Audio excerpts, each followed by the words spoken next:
প্রিয় সাংবাদিক বন্ধুগণ এবং প্রিয় দেশবাসী,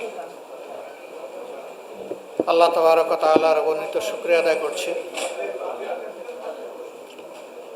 সময়ের ধারাবাহিকতায় আল্লাহ তাআলা বাংলাদেশ জামাত ইসলামীকে জাতির সেবার জন্য এ পর্যায়ে যতটুকু কবুল করেছেন, সুযোগ দিয়েছেন, মহান রবের প্রতি তার জন্য শুকরিয়া আদায় করছি। আমরা গভীর কৃতজ্ঞতা আদায় করছি ২৪ জুলাই আন্দোলনে যারা তাদের জীবন দিয়ে এই জাতিকে মুক্তির স্বাদ সাময়িকভাবে পাইয়ে দিয়েছেন, আর যারা লড়াই করতে গিয়ে তারা আহত এবং পঙ্গুত্ব বরণ করেছেন, এই উভয়ের জন্যই আমরা মহান আল্লাহর দরবারে দোয়া করি আল্লাহ যেন তাদেরকে সীমাহীন মর্যাদা দান করেন। যারা চলে গেছেন আল্লাহ তাদেরকে শহীদ হিসাবে কবুল করুন, যারা বেঁচে আছেন আল্লাহ তাদেরকে সুস্থতার নিয়ামত এনায়েত করুন। শুধু জুলাই নয়, ২০০৬ সালের ২৮ অক্টোবর থেকে এ দেশের বুকে যারা বিশৃঙ্খলা এবং সন্ত্রাস কায়েম করেছিল, তাদের সন্ত্রাসের কবলে পড়ে বাংলাদেশ জামাত ইসলামীর ১১ জন শীর্ষ দায়িত্বশীল নেতা সহ আমরা আমাদের সহস্রাধিক সহকর্মীকে হারিয়েছি। অন্যান্য বিরোধী দল মতের উপরেও একই তাণ্ডব ফ্যাসিবাদী সরকার চালিয়েছিল। তাদের যারাই সন্ত্রাসের শিকার হয়ে, জুলুমের শিকার হয়ে দুনিয়া থেকে বিদায় নিয়েছেন, আমরা তাদের জন্য মহান মাবুদের দরবারে মর্যাদাপূর্ণ শাহাদত কামনা করছি। যারা সীমাহীন ত্যাগ এবং কুরবানি স্বীকার করেছেন, জেল জুলুম আয়নাগরের সঙ্গী হয়েছেন, যাদের জান মালের উপর, ইজ্জতের উপর আঘাত এসেছে, আমরা তাদের সকলের প্রতি গভীর শ্রদ্ধা নিবেদন করছি। প্রিয় দেশবাসী, ইতিহাসের ধারাবাহিকতায় জুলাই বিপ্লবের পর দেশে একটি অন্তর্বর্তীকালীন সরকার গঠিত হয়েছিল। এই সরকারের সকল কাজই ভালো, সকল কাজই মন্দ, এইভাবে চোখ বন্ধ করে বিচার করার কোনো সুযোগ নেই। তারপরে এইটুকু বলা যায়, দৃশ্যমান আমরা যেটা পেয়েছি যে নতুন করে ওই আয়নাগরের অস্তিত্ব আর টিকিয়ে রাখা হয়নি, কাউকে ওরকম গুম হতে হয়নি, মানুষকে নির্বিচারে গুলি করে পাখির মতো হত্যা করা হয়নি, মানুষকে হত্যাযোগ্য করার জন্য কোনো বয়ান তৈরি করা হয়নি। এইটুকু আমরা দৃশ্যমান দেখেছি। কিন্তু তাদের একটি পবিত্র দায়িত্ব ছিল, তারা যেহেতু ট্রানজিশনাল পিরিয়ডের সরকার, পাওয়ার ট্রান্সফারটাকে তারা স্বচ্ছ এবং গ্রহণযোগ্য করা ছিল তাদের দায়িত্ব। কার্যত এই দায়িত্ব তারা পালন করতে পারেননি, এই দায়িত্বে পালনে তারা ব্যর্থ হয়েছে। ফলে জাতির মধ্যে যে আকাঙ্ক্ষা তৈরি হয়েছিল জুলাই গণ অভ্যুত্থান এবং সীমাহীন ত্যাগের মধ্য দিয়ে, কার্যত সেই আকাঙ্ক্ষার বাস্তবায়ন এই নির্বাচনের মাধ্যমে হয়নি। কেন হয়নি তা আপনাদের সামনে পরিষ্কার। এই নির্বাচনকে সুষ্ঠু হতে দেওয়া হয়নি। এখানে ব্যাপক ইঞ্জিনিয়ারিং করা হয়েছে। ইন্টারিম গভর্নমেন্টের একজন উপদেষ্টার মুখ থেকেই তার স্বীকৃতি এসেছে, তিনি প্রথম রাজসাক্ষী। প্রফেসর ডক্টর ইউনূস তিনি যুক্তরাজ্য সফর করেছিলেন। সফরে যাওয়ার একদিন আগে জাতির সামনে ভাষণ দিয়ে তিনি বলেছিলেন, নির্বাচনটি অনুষ্ঠিত হবে এপ্রিল মাসের প্রথমার্ধে এবং নির্বাচন কমিশন তার উদ্যোগ গ্রহণ করবে, বাস্তব পদক্ষেপ গ্রহণ করবে।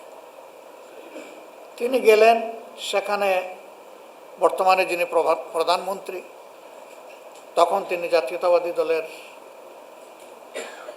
ভারপ্রাপ্ত চেয়ারম্যান ছিলেন, তার সাথে বসলেন। বসে তিনি দেশে না এসে তার পক্ষ থেকে সেখানে একটা জয়েন্ট প্রেস স্টেটমেন্ট করা হলো। তিনি যে ঘোষণা দিয়ে গেলেন মাত্র 4 দিন আগে, এটিকে বদলে দিয়ে তিনি বললেন যে এই নির্বাচন ফেব্রুয়ারির প্রথমার্ধেও হতে পারে। আমরা এটা তখনই প্রতিবাদ করেছিলাম যে বিদেশের মাটিতে বসে দেশের নির্বাচনের ডেট কেন ঘোষণা করতে হবে। 2 নম্বর, বিএনপি একমাত্র স্টেক হোল্ডার নয়, এখানে আরও নিবন্ধিত তখন 39টা বা 41টা দল ছিল। তাদের সাথে বিভিন্ন পর্যায়ে অন্তর্বর্তীকালীন সরকারের প্রধান বসেছেন, তার উপদেষ্টারা বসেছেন, কথা বলেছেন। এই সব কিছুর পরেই তো তিনি একটা ঘোষণা দিয়ে বিদেশ গিয়েছিলেন। তিনি কারোর সাথে কথা না বলে শুধু একটা দলের নেতার সাথে কথা বলে সেটা কেন বদলাতে যাবেন? এইটাকে আমরা একটা অসুস্থ প্র্যাকটিস বলে উল্লেখ করেছিলাম এবং বলেছিলাম যে তিনি একটা ভুল বার্তা জাতিকে দিয়ে এসেছেন। তারই ধারাবাহিকতায় নির্বাচনী ইঞ্জিনিয়ারিং হয়েছে। এখন শুধু বিগত ইন্টারিম গভর্নমেন্টের উপদেষ্টাই নয়, বরঞ্চ স্বয়ং সরকারেরই একজন প্রতিমন্ত্রী তিনিও বলে ফেলেছেন যে আন্দোলন করেছে ছাত্র যুব সমাজ, আমরাও ছিলাম, তবে প্রফেসর ডক্টর ইউনূস ক্যাপ্টেইনের হাতে যুক্তরাজ্যে গিয়ে তিনি ট্রফি তুলে দিয়ে এসেছেন। ট্রফি যদি ওখানেই তুলে দেওয়া হয় তাইলে আর নির্বাচন থাকলো কোথায়? এটি দ্বিতীয় রাজসাক্ষী।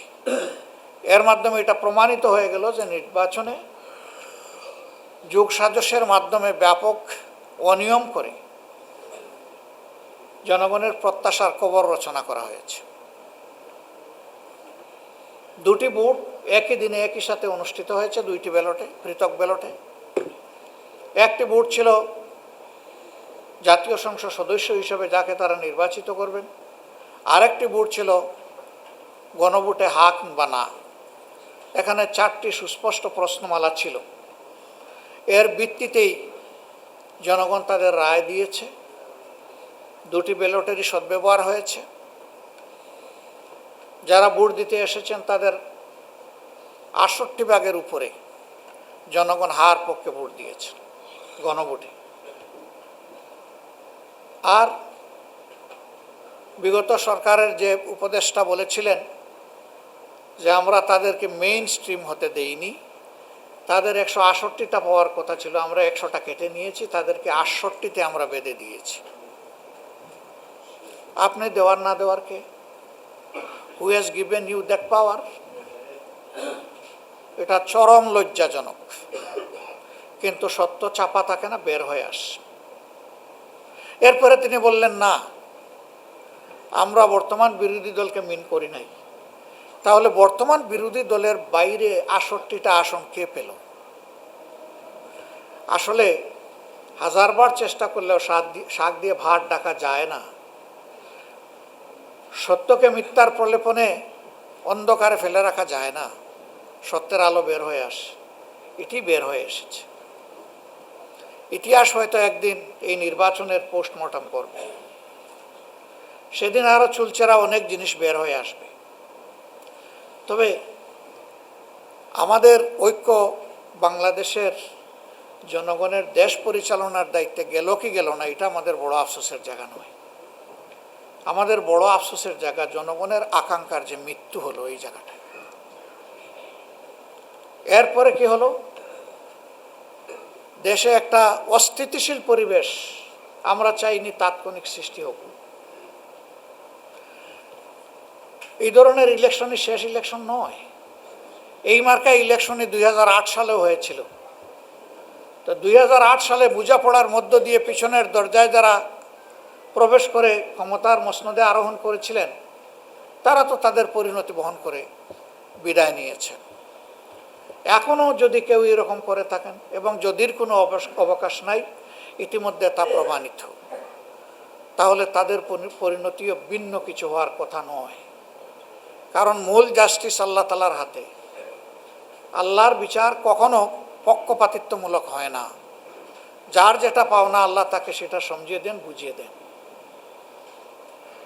আমাদের আফসোসের জায়গা হচ্ছে 54 বছর বাংলাদেশের জনগণের ভোটের অধিকার আর কতদিন এইভাবে চূড়াবালিতে হামাগুড়ি খাবে? এটি আমাদের আফসোসের জায়গা। তবে হ্যাঁ, আমরা আশাবাদী এই অপসংস্কৃতির অপনোদন হবে এবং সুস্থ রাজনীতির বিকাশ ঘটবে। আমরা সেই সুস্থ রাজনীতির ধারায় হাঁটছি বলেই এত বড় দলীয় বা জোটগত ক্ষতি আমরা মেনে নিয়েছি বৃহত্তর স্বার্থে। এবং আমরা প্রথম দিনই আমরা দুইটি শপথ নিয়েছি, সংসদ সদস্য হিসাবে এবং সংস্কার পরিষদের সদস্য হিসাবে। আফসোস, বর্তমান সরকারি দল তারা একটা নিয়েছেন, দ্বিতীয়টা নেননি। কি নেননি আপনারা জানেন। তারা বললেন গণভোট অবৈধ, এবার আবার বলছেন ফ্যাক্টাম ভ্যালিড। কি তালবেতাল কারবার, কিছুই বুঝি না। গণভোট যদি অবৈধ হবে তাইলে সেই গণভোটের প্রস্তাব আপনারাই করেছিলেন কেন? এইটাও তো আপনারা ইতিমধ্যে স্বীকার করেছেন, কারণ এই সত্যও তো গোপন করতে পারবেন না। সেদিন সংস্কারের জন্য গঠিত ঐকমত্য কমিশনে যা আলোচনা হয়েছে তা লাইভ কাস্ট হয়েছে, দেশ এবং দুনিয়ার মানুষ জানে, এটা লুকানোর কোনো সুযোগ নেই। এই জন্য তারা স্বীকার করতে বাধ্য হয়েছেন যে এই প্রস্তাবটা তারাই প্রথম করেছে। দ্বিতীয়ত, নির্বাচনী প্রচার অভিযানে আমরা একটু বেশি জোর দিয়েছি গণভোটের উপরে, হা বলার উপরে। ওনারাও কথা বলেছে, ভোট চেয়েছে হার পক্ষে। তাহলে এখন এসে আপনারা অবৈধ বলছেন। তাদের মধ্যে দুই একজন বলে ফেলেছেন এটা নির্বাচনের সময় কিছু কথা বলতে হয়। হোয়াট ডাজ ইট মিন? এর অর্থ হচ্ছে এইভাবেই জনগণকে ধোঁকা দিতে হয়। আমরা সেই ধোঁকা প্রতারণার রাজনীতিতে বিশ্বাস করি না। আমরা এটাকে প্রত্যাখ্যান করি এবং ঘৃণা করি। প্রিয় দেশবাসী, এভাবেই সংসদ অধিবেশন ডাকা হলো। নির্দিষ্ট 30 দিনের সময়সীমার ভিতরে ডাকতে হবে এবং আদেশে একই সাথে এটাও বলা ছিল যে পদ্ধতিতে সংসদ অধিবেশন ডাকা হবে একই পদ্ধতিতে একই সময়ে সংস্কার পরিষদের অধিবেশনও ডাকতে হবে। পদ্ধতি পরিষ্কার। প্রধানমন্ত্রী যিনি হবেন, সংখ্যাগরিষ্ঠ দলের যিনি নেতা হবেন, সেই প্রধানমন্ত্রী বিদ্যমান রাষ্ট্রপতিকে লিখিত অনুরোধ জানিয়ে দুটি অধিবেশন ডাকার আহ্বান জানাবেন। তিনি একটি ডাকলেন, আরেকটি ডাকলেন না। এইখানেই তিনি তার দায়িত্ব পালনে ব্যর্থতার পরিচয় দিয়েছেন। সংকট প্রথমে ওনাদের শপথ না নেওয়ার মধ্য দিয়ে সূচনা, এরপরে সংসদ অধিবেশন না ডাকার মধ্য দিয়ে তার সুলকলা পূর্ণ। এরপরে আপনারা দেখেছেন একেবারে শেষ প্রান্তে গিয়ে মার্চ মাসের 12 তারিখ অধিবেশন ডাকা হলো। হাতে থাকলো 2টি দিন, সেই 2টি দিন আবার ছুটির দিন। আল্লাহ তাআলার মেহেরবানি, ফেব্রুয়ারি মাসটা 28 দিনে হওয়ার কারণে একটা দিন আমরা শেষমেশ পেয়ে গেলাম 15 তারিখ। সেই দিনেই আমরা নোটিশ মুভ করলাম। নোটিশ আলোচনার জন্য স্থির হলো যে এই নোটিশের উপরে আলোচনা হবে। আলোচনা হলো, তারপরে সরকারি দল তাদের 2/3 মেজরিটির বলে তারা এটাকে নাকচ করে দিল। শেষ পর্যন্ত স্পিকার এটাকে টকড আউট করে দিলেন। আমরা খুব আশাহত হলাম। স্পিকার তার প্রথম দিনের ভাষণে বলেছিলেন তিনি এখন কোনো দলের নন, তিনি গোটা জাতির অভিভাবক, এই সংসদের অভিভাবক, সেই হিসাবে তিনি নিরপেক্ষ ভূমিকা পালন করবেন। কিন্তু আমরা এখানে নিরপেক্ষ জাজমেন্ট পেলাম না পাওয়ার কারণে সংসদ থেকে আমরা মনের কষ্ট নিয়ে এবং জনগণের দেওয়া দায়িত্ব পালন সংসদের ভিতরে পালন করতে সুযোগ না দেওয়ার কারণে আমরা বাধ্য হয়ে ওয়াকআউট করি। ওয়াকআউট করে আমরা সাংবাদিক ভাইদের মুখোমুখি হই, দেশবাসীকে আমরা বিষয়টা অবহিত করি। সম্মানিত বন্ধুগণ, এই যে শুরু হয়ে গেল জনগণের রায়কে অস্বীকার, অমান্য, অগ্রাহ্য, অপমান করার ধারা, এরপরে চলছে। আপনারা দেখেছেন প্রথম দিনই অধিবেশনে প্রথম দিন অর্থাৎ 12 মার্চ বিগত সরকারের 133টা অধ্যাদেশ উত্থাপিত হয়েছিল। 30 দিনের মধ্যে এটাও নিষ্পত্তি করতে হবে। ওইটা আবার 30 কার্য দিবস না, 30 পঞ্জিকা দিবস। এরপরে একটা কমিটি করে দেওয়া হলো, বিশেষ কমিটি। সেই কমিটিতে যাচাই বাছাই হলো, যাচাই বাছাই করে আমাদের যারা বিরোধী দলীয় প্রতিনিধি ছিলেন তারা বুঝতে পারলেন যে যে জায়গায় সংবিধানের বর্তমান অবস্থানকে পরিবর্তন করার জন্য অধ্যাদেশ জারি হয়েছে সেই জায়গাগুলো বিএনপি বদলাতে চায় না, অর্থাৎ ওই জায়গাগুলো রেখে দিয়ে ফেসিবাদী কায়দায় তারা হয়তো দেশ চালাতে চায়। আমাদের লোকেরা তখন নোট অফ ডিসেন্ট বা আপত্তি দিয়েছেন। এরপরে আমরা বসলাম কার্যনির্বাহী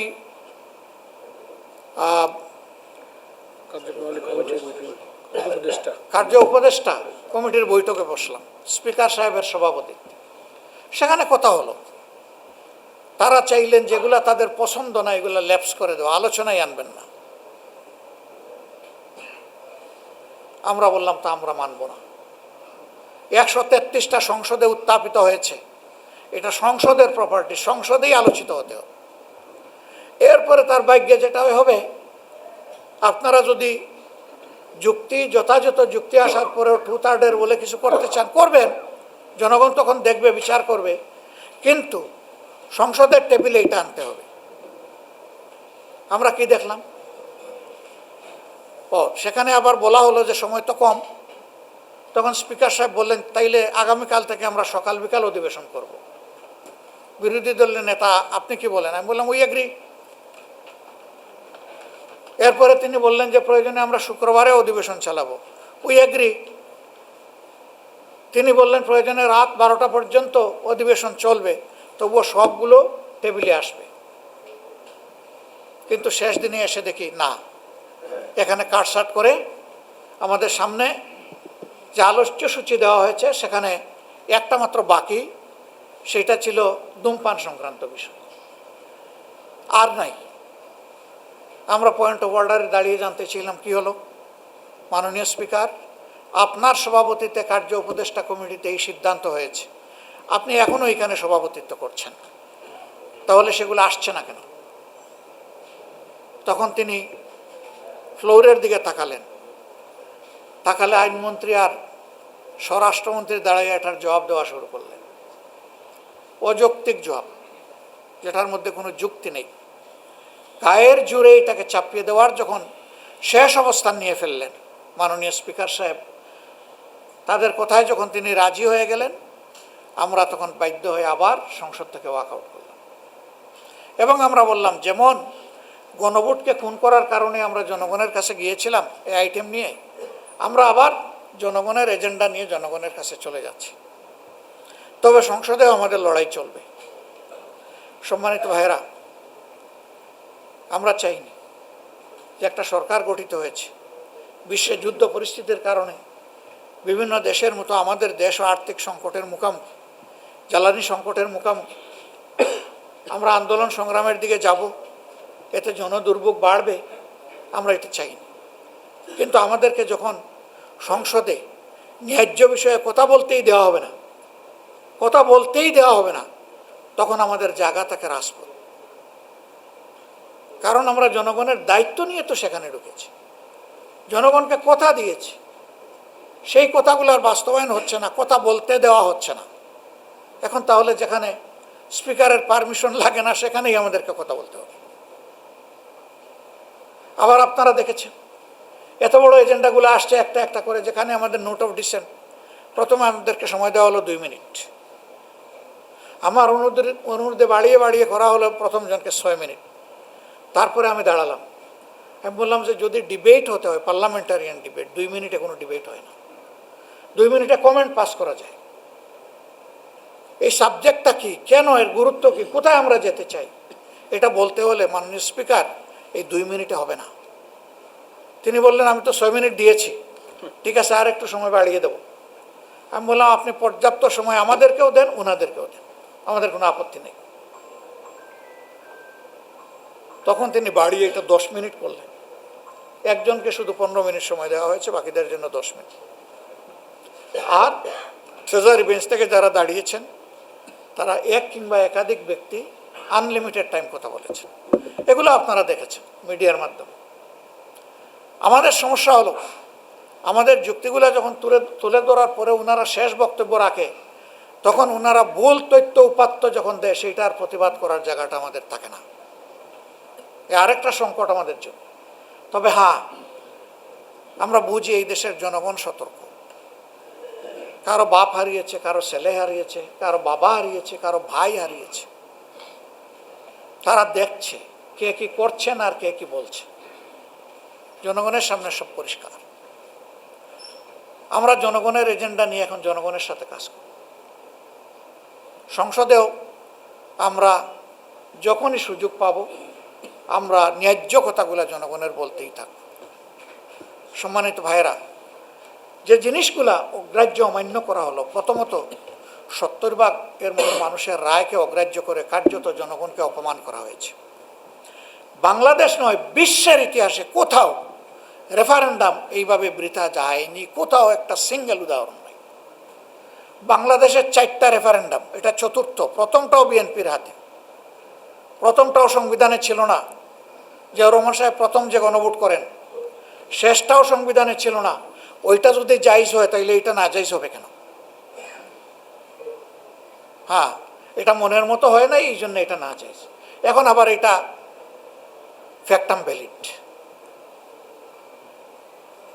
সম্মানিত দেশবাসী, এরপরে আপনারা দেখলেন যে গুরুত্বপূর্ণ কতগুলো সংস্কার যেগুলো অধ্যাদেশ আকারে এসেছিল, তার মধ্যে ছিল দুদক। দুদককে রিসাফল করে দুদকের অ্যাপয়েন্টমেন্টটা পলিটিক্যাল ইনফ্লুয়েন্স থেকে বাইরে নিয়ে এসে উপযুক্ত দক্ষ নিরপেক্ষ লোককে সেখানে বসানো। দিলেন ওনারা আটকে, এটা তুললেনই না। এরপরে মানবাধিকার, এখানে একটু হালকা পাতলা আলোচনা করে এটাকে জোর করে পাশ করে নিয়ে গেলেন। পুলিশ সংস্কার কমিশন, আপনারা জানেন পুলিশে অনেক সংস্কার প্রয়োজন। স্বয়ং পুলিশও পুলিশের হাতে বিভিন্নভাবে বিভিন্ন ক্ষেত্রে তারা বৈষম্যের শিকার। এই সবগুলা জিনিস ছিল সেখানে, এইটা নিষেধ। গুম কমিশন, গুম প্রতিরোধ, আলোচনায় আসা হলো না। আরে এই গুমের শিকার লোকেরাই তো সংসদে এখন সদস্য হয়ে এসেছে। কেউ 8.5 বছর আর কেউ 4 মাস, এরকম লোকেরা এখানে আছে। আবার গুমের শিকার পরিবারের সদস্যরা এখানে নির্বাচিত হয়ে এসেছে। আশ্চর্য ব্যাপার। জোর করে এটাও ফেলে দেওয়া হলো, এটাও হবে না। তার মানে কি আবার গুম হবে? তার মানে কি আবার নতুন করে আয়নাঘর গড়ে তোলা হবে? সেই বার্তাই তো দিচ্ছে এখন এই বিষয়গুলো। এরপরে ব্যাংক সংস্কার এর জন্য ব্যাংক রেজুলেশন, এই যে ব্যাংক থেকে লাখ লাখ কোটি টাকা লুণ্ঠন হয়ে বিদেশে পাচার হয়ে গেল, এগুলাকে আইনের আওতায় এনে উদ্ধার করা এবং শাস্তি নিশ্চিত করার জন্য অধ্যাদেশ ছিল, সেইটা টেকিয়ে দেওয়া হলো। সেইটা টেকিয়ে দিয়ে এখন 60% ওই কালপ্রেটরা টাকা দিলে আবার ব্যাংকের মালিক হয়ে যাবে। কোথায় বাংলাদেশের অর্থনীতিকে নিয়ে যাওয়া হচ্ছে? এখন ব্যাংকের উপর থাবা শুরু হয়েছে। বাংলাদেশ ব্যাংকের গভর্নরের পদটা, এটা তো কোনো হেলাফেলার জিনিস না। ইনি কোনো সাধারণ মানুষ না, তিনি সেন্ট্রাল ব্যাংকের কাস্টোডিয়ান, অভিভাবক। তিনি ওখানে গিয়ে অপদস্থ হলেন। আগে তাকে কোনো কিছু বলাও হলো না, তাকে এবং তার অ্যাডভাইজারকে অপদস্থ করে বাংলাদেশ ব্যাংক থেকে বের করে দেওয়া হলো। এবং সেখানে রাজনৈতিক অভ্যুত্থান হলো, কু হলো। একজন ঋণ খেলাফিকে মাত্র 3 মাস আগে রিশিডিউল করে 2% দিয়ে তাকে আবার ঋণ রিশিডিউল করে তাকে বানানো হলো বাংলাদেশ ব্যাংকের গভর্নর, যার সর্বোচ্চ অভিজ্ঞতা হলো তিনি একটা গার্মেন্টস ফ্যাক্টরির এমডি। দুনিয়ার কোনো জায়গায় তামসা জাতির সাথে করা হয়েছে বলে আমাদের জানা নেই। এখন আস্তে আস্তে তফসিলি বাণিজ্যিক ব্যাংকগুলোর দিকে এখন কালো হাত বাড়ানো হচ্ছে। আমরা দেশবাসীকে বলবো, সতর্ক হন। এই ব্যাংকের মালিক দেশবাসী, কোনো দল নয়। সবাইকে পাহারাদারের ভূমিকা পালন করতে হবে, গর্জে উঠতে হবে। আপনার আমানত আপনাকে রক্ষা করতে হবে। আমরা আপনাদের সাথে আছি। প্রিয় দেশবাসী, তারপরে আমরা কি দেখলাম? বিচার বিভাগকে রাজনৈতিক প্রভাবাধীন রেখে যত সব অবিচার করা হয়েছে, জুডিশিয়াল কিলিং করা হয়েছে, মানুষকে ডিফেম করা হয়েছে। স্বয়ং এর ভিকটিম প্রয়াত সাবেক প্রধানমন্ত্রী বিএনপি চেয়ারপারসন বেগম খালেদা জিয়া হয়েছেন, আমাদের নেতৃবৃন্দ হয়েছেন, অনেকেই হয়েছেন, সীমাহীন মানুষ। এই অবিচারের শিকার হয়েছে।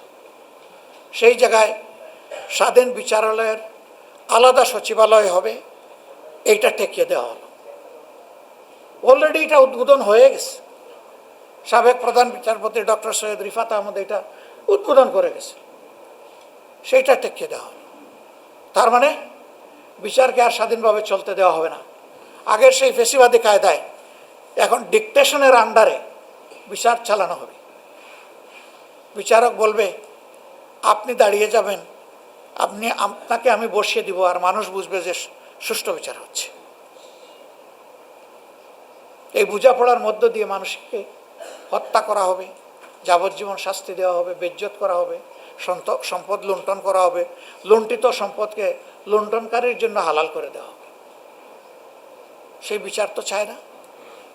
বরঞ্চ 24-এর মূল স্লোগান ছিল উই ওয়ান্ট জাস্টিস, আমরা ন্যায় বিচার সর্বক্ষেত্রে চাই, বৈষম্য থেকে বের হতে চাই। সেই জায়গায় এটাকেও তারা জবাই করলেন। এরপরে উচ্চ আদালতের বিচারক নিয়োগ, সেখানে একটা নিরপেক্ষ বডি এটা করবে, সেই রকম অধ্যাদেশ জারি হলো, ঠেকাই দিলেন। এখানেও দলীয় প্রভাব। তো দলীয় ভিত্তিতে যখন বিচারক তৈরি হবে, তখন বিচারপতি খায়রুল হক তৈরি হবে, বিচারপতি শামসুদ্দিন মানিক তৈরি হবে, শপথবদ্ধ রাজনীতিবিদ বিচারপতি এনায়েতুর রহিম তৈরি হবে। ওইটাই হলো দলীয় ভিত্তিতে বিচারক নিয়োগের কুফল। সেই কুফল তো আপনারাও বুক করলেন, আমরাও বুক করলেন। আবার কেন সেই পুরানা সংস্কৃতিতে ফিরে যাব? এই সবগুলা যখন বিদ্যমান থাকবে, পিএসসি গঠনের ঠিক একই কথা, সেটাও ঠেকাই দেওয়া হবে। এগুলা যখন বিদ্যমান থাকবে, আমরা আশঙ্কা করছি অতীতের ফেসিজমের চাইতে আগামীর ফেসিজম হবে আরও ভয়াবহ। এই জন্যে আমরা বলতে বাধ্য হয়েছি, যেদিন গণভোটের গণরায়কে অস্বীকার করা হয়েছে, সেদিন থেকে এই নূতন ফেসিজমের যাত্রা শুরু হয়েছে। গণতন্ত্রের মূল্যবোধ তো হচ্ছে মানুষের অধিকাংশের রায়কে সম্মান করা, আর এখানে অধিকাংশের রায়কে করা হলো অপমান। সম্মানিত ভাইয়েরা, এর পাশাপাশি আমরা দেখছি এখন আমরা বিশ্ব পরিস্থিতির শিকার এবং আমাদের নিজের অপকর্মের শিকার। যুদ্ধ পরিস্থিতির কারণে জ্বালানি সংকট দেখা দিয়েছে। এখানে যারা এসেছেন তারাও ভুক্তভোগী, সবাই আমরা ভুক্তভোগী। সামান্য জ্বালানি সংগ্রহের জন্য ঘন্টার পর ঘন্টা এখন লাইনে দাঁড়ায় অপেক্ষা করতে হয়, রাতে দিনে 24 ঘন্টা, বৃষ্টিতে ভিজে রোদে শুকিয়ে। অথচ আশ্চর্যের বিষয়, সংসদের ভিতরে এমনভাবে বিবৃতি জ্বালানি এবং খনিজ সম্পদ মন্ত্রী দিচ্ছেন, মনে হয় যেন তেলের উপরে দেশ ভাসতেছে। আগামী 2 মাসে নাই কোনো সংকট নাই। আরে ভাই, সংকট যদি না থাকে তাইলে কিলোমিটারের পর কিলোমিটার লাইন কেন গাড়ি আর মোটরসাইকেলের? মানুষ কি শখে গিয়ে সেখানে দাঁড়ায়? এখন নতুন বয়ান তৈরি করা হচ্ছে, কালকে থেকে দেখলাম যে আসলে তেলের সংকট নাই, তবে কিছু লোক বারবার তেল নিয়ে এটা মজুত করে চুরাই পথে বিক্রি করছে। এটাও আপনাদের ব্যর্থতা এবং ভুক্তভোগী জনগণের মরার উপরে খাড়ার ঘা। একদিকে কষ্ট করে ঘন্টার পর ঘন্টা হাঁপাতে হাঁপাতে তেল পাচ্ছে, আরেকদিকে তাদেরকে তেল চুর বানাচ্ছেন। এই চুর কারা? জনগণ কি জানে না? কার বাসঘর, কার গোয়ালঘর থেকে এখন তেলের ড্রাম উদ্ধার হচ্ছে, জনগণ এগুলো জানে না? উদুর পিণ্ডি বুদুর গাড়ে আবার মানুষকে অপমান। এইটার কারণে জ্বালানি সংকট নাই, অথচ লোডশেডিং এখন মিনিমাম 6 ঘন্টা, ম্যাক্সিমাম 10 ঘন্টা। এটা হলো ঘোষিত, আর অঘোষিত কতটা সেটা বলা যাবে না। তো আমাদের যদি জ্বালানি সংকট নাই, যদি আমাদের বিদ্যুতের সংকট নাই, তাহলে লোডশেডিং কেন? এগুলা সব হলো পরস্পর বিরোধী মিথ্যাচার। জাতির সাথে ধোঁকা।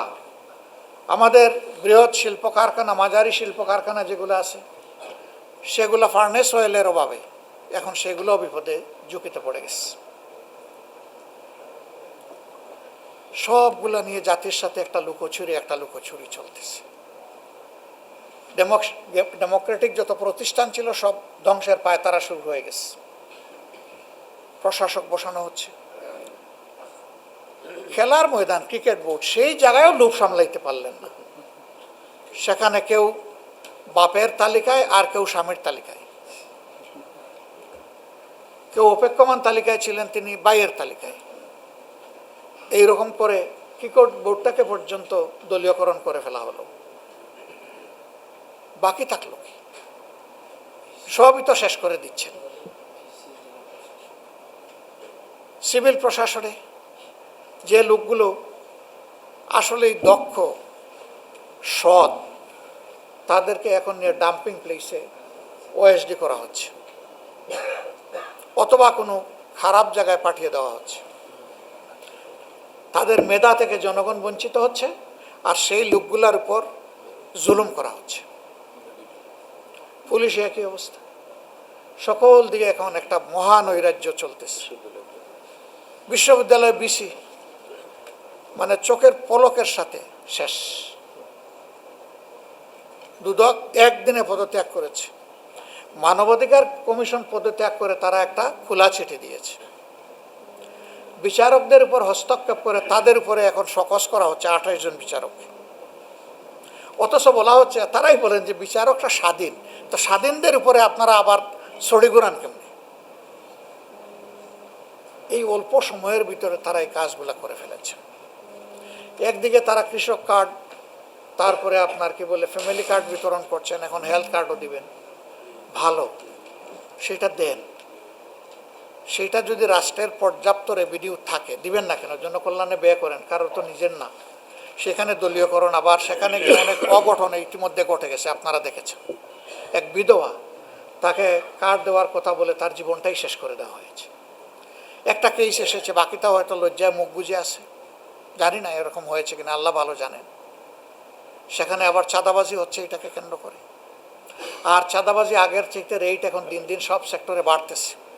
অতিষ্ঠ জনগণ, দ্রব্যমূল্যের জাতাকলে পৃষ্ঠ। দুই কারণে, একটা জ্বালানি সংকটে পরিবহন খরচ, আর একটা হচ্ছে বাড়তি চাঁদার ছাপ। এই সবটুকু এসে সাধারণ জনগণের ঘাড়ে, খেটে খাওয়া মানুষের ঘাড়ে চাপতেছে। একটা সরকার জনগণের জন্য তার একটু দুঃখ দরদ দায় থাকবে না? এরকম চলে? কি করলেন আপনারা? অথচ আপনারা বলেছিলেন যে আপনারা দুর্নীতির টুটি চেপে ধরবেন। তা আমরা বুঝতে পারছি না কার টুট চেপে ধরা হয়েছে। হ্যাঁ, আমরা দুইটা জায়গায় টুটি চেপে ধরা দেখতে পাচ্ছি। একটা মিডিয়াকে সত্য প্রকাশে বারণ করা হচ্ছে, স্পষ্টত আমরা দেখতে পাচ্ছি। আরেকটা, সমাজের বিভিন্ন জায়গায় ভালো মানুষগুলো, তাদের টুট এখন সেলাই করার চেষ্টা করা হচ্ছে। মনে রাখবেন,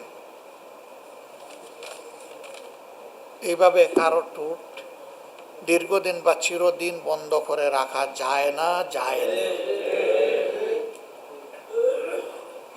আমাদের টুট চলবে ইনশাল্লাহ। সম্মানিত ভাইরা, আমরা এই দায় এবং কষ্টগুলা নিয়ে আমরা আছি। আমাদের অবস্থান স্পষ্ট। তাওয়ানু আলাল বিররি ওয়াত তাকওয়া ওয়ালা তাওয়ানু আলাল ইসমি ওয়াল উদওয়ান। আমরা ন্যায়সঙ্গত সকল কাজে সমর্থন এবং সহযোগিতা দেব। অন্যায় এবং জনগণের অধিকার হরণ করার যত কাজ আছে, সব জায়গায় বাধার দেয়াল হয়ে দাঁড়াবো ইনশাআল্লাহ। এক চুল পরিমাণ ছাড় দেব না এই জায়গায়। প্রিয় দেশবাসী, আমরাও আপনাদের অংশ। সবাই মিলেই আমরা, সবাই মিলেই বাংলাদেশ, সবাই মিলে বাংলাদেশি। সুতরাং আমাদের লড়াই আমাদের জাতির জন্যে, সবার জন্যে। এই লড়াই আপনারও লড়াই, এ লড়াই আমারও লড়াই। এই লড়াই ইনশাআল্লাহ আমরা একসাথে সামনের দিকে এগিয়ে যাব। আমরা দৃঢ় আস্থাশীল, জনগণের সব দাবি আদায় হবে ইনশাআল্লাহ। গণভোটের রায়ও বাস্তবায়ন হবে ইনশাআল্লাহ। আইনি কোনো জটিলতা এই পথে বাধা হয়ে থাকতে পারবে না। আইন মানুষের জন্য, সংবিধান মানুষের জন্য। আইনের জন্য, সংবিধানের জন্য মানুষ নয়। সংবিধান সংবিধান বললে, আমি সেদিনও বলেছি, সংবিধান বললে এখন বিরোধী দলও নাই, সরকারি দলও নাই, প্রধানমন্ত্রীও নাই, বিরোধী দলের নেতাও নাই। কোত্থেকে আসছে? কোনো সংবিধানের বলে এটা আসছে, এটা ন্যাশনাল কনসেনসাসের বলে এসেছে। তো এক জায়গায় মানবো আর এক জায়গায় মানবো না, এটা তো সুবিধাবাদী মানসিকতা। আমরা ওইটা পছন্দ করি না, সমর্থন করি না, আমরা এর ঘোর বিরোধী। মানলে ন্যায্যটা সব জায়গায় মানতে হবে, যেটা জাতির প্রয়োজন। আমরা এই জন্যে সরকারি দলের প্রতি আহ্বান জানাব, আসুন ভুল মানুষ করে, আমরাও করতে পারি। জাতি মনে করে স্পষ্টত আপনারা এগুলা ভুলের মধ্যে লিপ্ত আছেন, আপনারা এই ভুল থেকে বের হয়ে আসেন। প্রথমে গণভোটের গণরায়কে মেনে নিন, তার জন্য উপযুক্ত পদক্ষেপ নিন, আমরা আপনাদেরকে সহযোগিতা করব এটা বাস্তবায়নে। এরপরে যে অধ্যাদেশগুলো জারি করা হয়েছিল ফ্যাসিজম থেকে দেশের শাসন ব্যবস্থাকে মুক্ত করার জন্য, সেইগুলো আপনারা কথা দিয়েছেন বিল আকারে আনবেন, জন আকাঙ্ক্ষার আলোকে আনেন। আমরা বলবো যেভাবে ওই অধ্যাদেশে ছিল তার চাইতে চুল পরিমাণ পিছনে যেন না যায়, সামনে আগানোর যদি কিছু থাকে সেটাকে আমরা সাধুবাদ জানাবো। কিন্তু জনগণের উপরে ফ্যাসিজম কায়েম করার জন্য সামান্য কোনো ময়লা আবর্জনা যদি থাকে সেটা আমরা মানব না। মাননীয় স্পিকারকে ধন্যবাদ। ট্রেজারি বেঞ্চ থেকে একজন বলেছিলেন যে সমাজে অনেক ময়লা আছে, এগুলো পরিষ্কার করতে হবে। তিনি বলেছিলেন সমাজ পরিচ্ছন্ন আছে, ময়লা এখানে আছে। এই জায়গা পরিষ্কার হয়ে গেলে সমাজও পরিষ্কার হয়ে যাবে। উই ডু বিলিভ, আমরা এটা সাপোর্ট করি। এই সংসদের ৩০০ জন মানুষের মন যদি দেশবাসীর জন্য উন্মুক্ত হয়ে যায়, দায়িত্বশীল হয়ে যায়, বাংলাদেশ বদলে যাবে ইনশাআল্লাহ। রাজনীতির সেই স্লোগান কে মানে না, ব্যক্তির চেয়ে দল বড়, দলের চেয়ে দেশ বড়। আর আমরা কার্যত দেখতে পাই দেশের চেয়ে দল বড়, দলের চেয়ে ব্যক্তি বড়। এই কার্যধারাকে, এই চরিত্রকে পাল্টাতে হবে। রাজনীতির এই সংস্কৃতি বাংলাদেশে ইনশাআল্লাহ চলতে দেওয়া হবে না। যেখানে এই সংস্কৃতির চর্চা চলবে সেখানে আমরা প্রতিবাদ করব। এই জনগণের সাথে হয়ে, জনগণকে সাথে নিয়ে আমরা প্রতিবাদ করব ইনশাআল্লাহ। আসুন, সংকটকালে লুকোচুরি নয়, আমরা বারবার নোটিশ দিয়েছি, এই নোটিশগুলো আলোচনায় আসে না। জ্বালানি সংকট, বিদ্যুৎ সংকট, সার সংকট, দ্রব্যমূল্যের ঊর্ধ্বগতি, এগুলো নিয়ে আলোচনা করি। এগুলো আলোচনা করা পছন্দ না, শুধু লুকোচুরি। ভাই, এগুলো তো সব আপনাদের সৃষ্টি না, এটা গ্লোবাল প্রবলেমের কারণে তৈরি হয়েছে। আমরা বুঝি না এগুলো, আমরা তো মানুষ, আমরা খোলা মনেই তো সবাই মিলে চাই যে সমাধান বের হয়ে আসুক। আমরা এখনো আহ্বান জানাবো সংসদের বাইরে আসুন, খোলা মনে আলোচনা করে জাতীয় সংকট উত্তরণে আমরা একসাথে কাজ করি। এ দেশ তো আমাদের দেশ। এর মাঝে আরো 2 বিপত্তি ঘটে গেছে, বগুড়া এবং শেরপুর।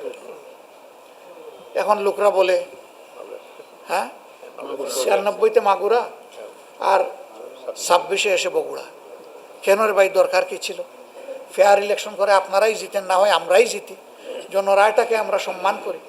কিন্তু সেখানে দেখছেন যে কি ঘটনা ঘটেছে। আমি ভাই লজ্জিত। কিছু মিডিয়া, আমি সবার কথা বলছি না, অমুক ভাই 3 গুণ ভোটে বিজয়ী হয়েছে। ভাই, আপনিও তো সেখানে ছিলেন, মানে আপনার একজন বন্ধু সেখানে ছিল। খোলা চোখে আপনি দেখেন নাই সেখানে কি হয়েছে? সবই দেখেছেন। একদম সিলমারা ব্যালট প্রার্থী এবং এজেন্টরা ধরে আপনাদের সামনেই তো, আপনাদের মাধ্যমেই তো জাতির সামনে নিয়ে এসে, তারপরে আপনারা কেমনে বলেন রে ভাই এগুলো? সবাই না, যারা এরকম করেছেন তাদের ব্যাপারে আমি লজ্জিত, তারা লজ্জিত কিনা আমি জানি না। লজ্জিত হওয়া উচিত। এই অঙ্গনের আলহামদুলিল্লাহ সুনাম অক্ষুণ্ণ থাকুক, আমরা চাই। আমরা বরাবর বলেছি, সাদাকে সাদা বলুন, কালোকে কালো বলুন। আমি কালো হলে আমাকে বলে দেন, অসুবিধা নেই, কিন্তু আমার সাদাটাকে মেহরবানি করে বাদামি এবং কালো বানাতে যাইয়েন না। এটা ভালো জিনিস না। টুকরা টুকরা কাট পিস এখান থেকে ওখানে। আজকেও কি করবেন আপনার আল্লাহ জানেন। আশা করি আজকে ইনসাফ করবেন, কেউই কাজ করবেন না। দিলে পুরাটা দিবেন, না দিলে পুরাটা ফেলে দিন, এটা আপনাদের ব্যাপার। কিন্তু আপনাদের মতো করে আমাদের বক্তব্যটাকে ভাই বৈজ্ঞানিক আকারে উপস্থাপন করবেন না। আমরা সাদাসিধা মানুষ ভাই, সাদাসিধা বক্তব্য, এগুলো সাদাসিধাভাবেই স্পষ্টভাবে আপনারা তুলে ধরবেন, এটা আপনাদের কাছে আমাদের বিনয়ী আহ্বান। আমরা দেশবাসীর প্রতি আহ্বান জানাবো, দেশবাসী, অধিকার কেউ আপনাকে গড়ে এনে দেবে না। বলবেন আর কত ত্যাগ, হ্যাঁ, ত্যাগের রাস্তা বোধহয় আরও কিছু দূর আমাদের চলতে হবে এবং কালো রাতের অবসান ঘটবে ইনশাআল্লাহ। কে বাঁচবো কে মরবো জানি না, কোন দল ক্ষমতায় আসবে, কোন দল ক্ষমতা থেকে যাবে তাও জানি না, কিন্তু এইটা জানি যে মহান আল্লাহ তিনি কখনো তার সৃষ্টির প্রতি অবিচার করেন না। সুতরাং সুবিচার পাবো, সুবিচার প্রতিষ্ঠিত ইনশাআল্লাহ। বিশ্ব পরিস্থিতিতে যারা এখন বিবাদমান আছেন তাদের প্রতি আমাদের অনুরোধ, যারা মজলুম তাদেরকে কেউ যেন আর কষ্ট না দেয়, যারা জুলুম করছেন তারা বিশ্ববাসীকে মেহরবানি করে আর কষ্ট দেবেন না, কারণ আপনাদের যুদ্ধের কারণে আমরা সবাই ক্ষতিগ্রস্ত। যুদ্ধ আপনারা থামান, শান্তির পথে ফিরে আসেন, সম্মানের রাস্তা ধরে এগিয়ে যান, তাহলে দুনিয়া শান্তিতে থাকবে, মানুষ আপনাদেরকে সম্মান করবে। কিন্তু গায়ের জোরে যেই করবে কাজটা, মানুষ তাদেরকে ঘৃণা করবে এবং মানুষের ভোগান্তি বেড়ে যাবে। আমরা তাদের সকলের প্রতি আহ্বান জানাই, যুদ্ধের রাস্তা পরিহার করে ন্যায্যতা এবং শান্তির রাস্তায় ফিরে আসুন। স্বাধীন দেশ হিসেবে সবাই সম্মানের সাথে পাশাপাশি বসবাস করার পরিবেশ নিশ্চিত করুন। জাতিসংঘকে আমরা আহ্বান জানাবো, আপনারা বিশ্বসভা, আপনারাই জাতিসমূহের অভিভাবক, আমরা সেই দায়িত্বটা পালন করতে আপনাদেরকে দেখছি না, আপনারা এই দায়িত্বটা পালন করেন। এ দায়িত্ব পালন না করলে অভিভাবকত্বের জায়গাটাই প্রশ্নবিদ্ধ। আমরা চাই যে আপনারা আপনাদের দায়িত্ব পালন করবেন।